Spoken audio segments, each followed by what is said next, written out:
একবার আকাশের দিকে তাকান। এই মুহূর্তে এই নিঃশব্দ রাতে আপনার চোখের সামনে যে আকাশ, সেখানে আপনি যা দেখছেন তা কেবল শুরু। প্রতিটি উজ্জ্বল তারা একটি সূর্য, প্রতিটি সূর্যের চারপাশে গ্রহ, আর প্রতিটি গ্রহে জীবনের সম্ভাবনা। তাহলে প্রশ্ন একটাই, আমরা একা কেন? এই বিশাল মহাবিশ্বে যেখানে ট্রিলিয়ন ট্রিলিয়ন নক্ষত্র, যেখানে সময়ের বয়স প্রায় ১৩.৮ বিলিয়ন বছর, সেখানে আজও কেন আমরা কোনো সংকেত পাইনি? কোনো বার্তা নয়, কোনো যন্ত্র নয়, এমনকি একটি হ্যালো পর্যন্ত নয়। এই প্রশ্নটাই ইতিহাসে পরিচিত দ্য ফার্মি প্যারাডক্স নামে। আপনি দেখছেন ইনফোনারি। আজ আমরা ঢুকবো সেই রহস্যের গভীরে, যেখানে বিজ্ঞান, ভয়, সম্ভাবনা আর মানব সভ্যতার ভবিষ্যৎ সব একসাথে জড়িয়ে আছে। তো গ্যালাকটিক একাকিত্ব, ফার্মি প্যারাডক্স কি? ১৯৫০ সাল লস অ্যালামোস ন্যাশনাল ল্যাবরেটরিতে দুপুরের খাবারের সময় পদার্থবিদ এনরিকো ফার্মি হঠাৎ একটি প্রশ্ন ছুড়ে দেন, হোয়ার ইজ এভরিবডি? এই প্রশ্নটি সহজ, কিন্তু এর ভেতরে লুকিয়ে আছে এক ভয়ঙ্কর যুক্তি। আমাদের মিল্কি ওয়ে গ্যালাক্সিতে রয়েছে প্রায় ১০০ থেকে ৪০০ বিলিয়ন তারা। এর মধ্যে বহু তারাই আমাদের সূর্যের চেয়েও পুরনো। মানে, তাদের গ্রহে জীবন শুরু হওয়ার সুযোগ আমাদের চেয়ে কোটি কোটি বছর আগে। এখন ধরুন, যদি মাত্র ১% তারারাও গ্রহে বুদ্ধিমান জীবন জন্ম নেয়, তবুও গ্যালাক্সি ভরে যাওয়ার কথা উন্নত সভ্যতায়।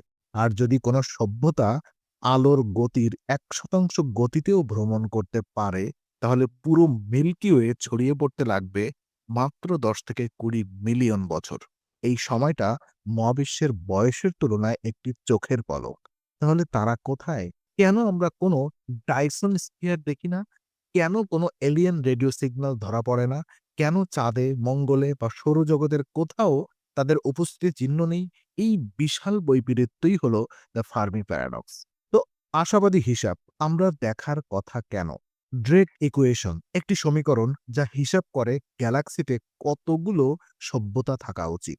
যদিও এটি অনুমান ভিত্তিক, তবুও আধুনিক আবিষ্কারগুলো এই সমীকরণকে আরো শক্তিশালী করেছে। আজ আমরা জানি প্রায় প্রতিটি তারারই গ্রহ আছে, বহু গ্রহ হ্যাবিটেবল জোনে। পানি মহাবিশ্বে সাধারণ, জৈব অণু মহাকাশেই তৈরি হয়। অর্থাৎ জীবন তৈরি হওয়া কোনো অলৌকিক ঘটনা নয়। পৃথিবীতে জীবন শুরু হয়েছিল প্রায় ৪ বিলিয়ন বছর আগে। কিন্তু বুদ্ধিমান সভ্যতা এসেছে মাত্র শেষ ২,০০০ বছরে। এই সময়টা যদি কাকতালীয় না হয়, তাহলে অন্য কোথাও তো এমন সভ্যতা জন্মানোর কথা। আর যদি তারা আমাদের চেয়ে ১ মিলিয়ন বছর এগিয়েও থাকে, তারা আমাদের কাছে দেবতার মতো। তবুও নীরবতা। এই নীরবতা আশাবাদ নয়, এই নীরবতা প্রশ্ন তোলে।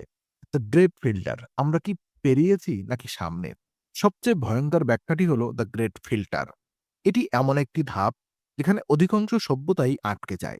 এই ফিল্টার হতে পারে জীবনই খুব বিরল, জটিল কোষ তৈরি হওয়ার সম্ভাবনা, বুদ্ধিমত্তা, আত্মঘাতী প্রযুক্তি নিজেকেই ধ্বংস করে, পারমাণবিক অস্ত্র, জলবায়ু বিপর্যয়, কৃত্রিম বুদ্ধিমত্তা, জৈব অস্ত্র। আমরা কি এই ফিল্টারের সামনে দাঁড়িয়ে, নাকি আমরা ইতিমধ্যেই পেরিয়ে এসেছি সবচেয়ে কঠিন ধাপ? যদি ফিল্টার আমাদের পেছনে হয়, তাহলে আমরা ভাগ্যবান। কিন্তু যদি সামনে হয়, তাহলে এই নীরবতা একটি সতর্কবার্তা। তো ডার্ক ফরেস্ট থিওরি সবাই লুকিয়ে আছে। চীনা বিজ্ঞান কথাসাহিত্যিক লিউ সিক্সিন একটি তত্ত্ব দেন, দ্য ডার্ক ফরেস্ট থিওরি। মহাবিশ্ব একটি অন্ধকার জঙ্গল, প্রতিটি সভ্যতা একটি শিকারী। যে শব্দ করবে সে ধরা পড়বে, আর ধরা পড়া মানেই ধ্বংস। তাই বুদ্ধিমান সভ্যতা চুপ থাকে, সংকেত পাঠায় না, নিজেকে প্রকাশ করে না, কারণ তারা জানে না অন্য প্রজাতি বন্ধু নাকি শত্রু। এই দৃষ্টিকোণ থেকে দেখলে আমাদের রেডিও সংকেত পাঠানো একটি ভয়ঙ্কর ঝুঁকি। হয়তো তারা আমাদের দেখছে, শুনছে, কিন্তু উত্তর দিচ্ছে না। তারা আমাদের মতো নয়, আমরা বুঝতেই পারছি না। এলিয়েন মানেই মানুষের মতো চোখ, হাত, শহর, এই ধারণাটাই ভুল হতে পারে। হয়তো তারা ডিজিটাল বাস্তবতায় বাস করে, কোয়ান্টাম স্তরে যোগাযোগ করে, আমাদের পদার্থবিজ্ঞানের বাহিরে। হয়তো তারা সময়কে ভিন্নভাবে দেখে, স্থানকে ভিন্নভাবে অনুভব করে। আমরা খুঁজছি রেডিও সিগন্যাল, আর তারা ব্যবহার করছে এমন কিছু যা আমরা কল্পনাও করতে পারি না। তাই নীরবতা হয়তো শূন্যতা নয়, এটি আমাদের সীমাবদ্ধতার প্রতিফলন। তো আমরা কে এই মহাবিশ্বে? ফার্মি প্যারাডক্সের কোনো একক উত্তর নেই, কিন্তু একটি সত্য পরিষ্কার। এই প্রশ্ন আমাদের বদলে দেয়। আমরা যদি একা হই তাহলে এই মহাবিশ্বে চেতনার সম্পূর্ণ দায় আমাদের। আর যদি একা না হই তাহলে নীরবতা শেখায় বিনয়, সতর্কতা আর ধৈর্য। হয়তো একদিন এই নীরবতা ভাঙবে, হয়তো না। কিন্তু ততদিন আমাদের তাকিয়ে থাকতে হবে আকাশের দিকে।